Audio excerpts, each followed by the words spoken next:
আসসালামু আলাইকুম ভিউয়ার্স, আমি রিপেয়ার মাস্টার থেকে সালাম শেখ নাইম বলছিলাম। তো আমাদের এসসিপিসিবি রিপেয়ারিং কোর্স যারা এনরোল করতে চাচ্ছেন তারা অক্টোবরের 30 তারিখের আগে এনরোল করবেন, তাহলে আপনারা নভেম্বরের 10 তারিখ থেকে ক্লাস করতে পারবেন। তো ক্লাস আমরা এসএমপিএস এর আউটলাইন এসএমপিএস শিখছি, আজকে পার্ট কনভার্টার এবং সফটওয়্যার শিখছি নাকি। তাহলে আমাদের কোর্সের শিডিউল আমাদের শুধু আইটেম বাকি আছে, বারবার বলে দিতেছি। এখন থেকে গেছে কি প্র্যাকটিক্যাল, নিজেদের প্র্যাকটিক্যাল করতে হবে। আর কোনো হিসাব নাই, কাজ নাই। কাজ এতটুকু যা ছিল সব শেষ করে দিয়েছে। তা আমরা যা যা শিখছি সব তো সেকশনে শিখছি। আমাদের কতগুলো সেকশন শিখতে হয়েছে?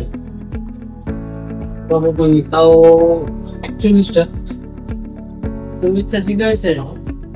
35টা 40টা এরকম হবে।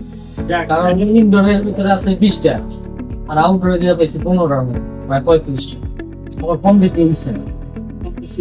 ক্লাস থেকে স্যার একসাথে টিচার নেই, ক্লাস কি কম দেখানো যাবে, কিন্তু মূলত ক্লাস ওই আলাদা আলাদা করলে ক্লাস হলো অনেক।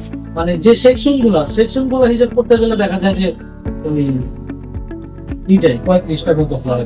তাছাড়া এমনি আবার যে আমরা শুরুতে কম্পোনেন্ট গুলো দেখছি ওই জায়গায় কিছু সময় গেছে। তারপরে অনেকদিন তাহলে দেখে গেছে আমরা আমি যেই মডিউলটা দিচ্ছি আসলে সেই মডিউল অনুযায়ী তো ক্লাস পাইছেন, মানে থিওরিক্যাল সেই মডিউল অনুযায়ী সবগুলো সেকশন আলাদা আলাদা পাইছেন। তো আমাদের তো আর কোনো অভিযোগ নাই যে নাই ভাই আমার যা চাইছেন যা যা দেখাইছে পাই নাই, তা তো নাই। কোনো কমপ্লেন আছে নাকি?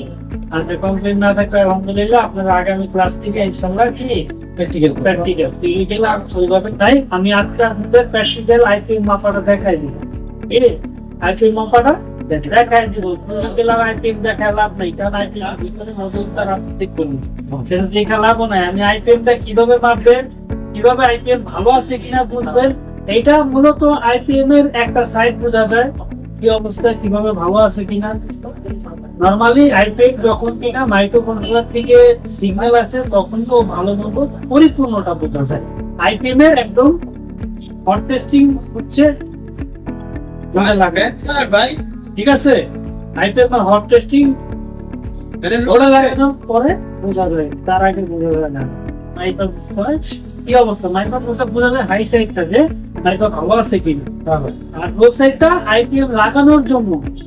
লো সাইডটা মাপা হয় আইপিএম লাগানোর জন্য, আমি লাগানোর আগে আমার বোর্ডে কোথাও কোনো কমতি আছে কিনা, কোনো সমস্যা আছে কিনা, এটা লো সাইড মাইপার দেখা লাগে যে আমি আইপিএমটা লাগানোর পরে আমার আইপিএমটা ওকে চলবে কিনা, এটা আমরা বোর্ডে দেখলাম। আমাদের কাজের স্থান হচ্ছে এটা। তো আমরা এখানে বসে আমাদের যাবতীয় যত ধরনের কাজ আছে আমরা এখানে বসে শিখব। আর হচ্ছে আমাদের ক্লাসের স্পেস আছে এটা। তো আমরা আপাতত বেশি লোক নিব না, আমরা মাত্র 6 জন নিব। 6 জনের ভিতরে আমাদের অনেকগুলো সিট বুকিং হয়ে গেছে অলরেডি। তো যারা চাচ্ছেন নভেম্বরের 10 তারিখে ক্লাস করার জন্য তারা অক্টোবরের 30 তারিখের আগে তাদের ফর্ম ফিল আপ শেষ করে ফেলবেন, তাহলে আপনারা নভেম্বরের 10 তারিখে ক্লাস করতে পারবেন। হ্যাঁ, আমাদের এখানে প্র্যাকটিক্যাল এবং থিওরিক্যাল দুইটাই করানো হয়, যেটা থিওরিক্যাল দেওয়া হয় সেটাই প্র্যাকটিক্যাল দেওয়া হয়। হ্যাঁ, আমরা 3 মাসের এই কোর্সটা এসসিপিসিবি ইনভার্টার এসসিপিসিবি রিপেয়ারিং কোর্সটা আমরা 3 মাসে শেষ করব। তো আমরা প্র্যাকটিক্যাল বুঝবো এবং থিওরিক্যাল বুঝবো ইনশাআল্লাহ। আমরা যারা কোর্স করব তারা অক্টোবরের 10 তারিখের আগে আমরা আমাদের কোর্সটি এনরোল করে ফেলবো। আসসালাম।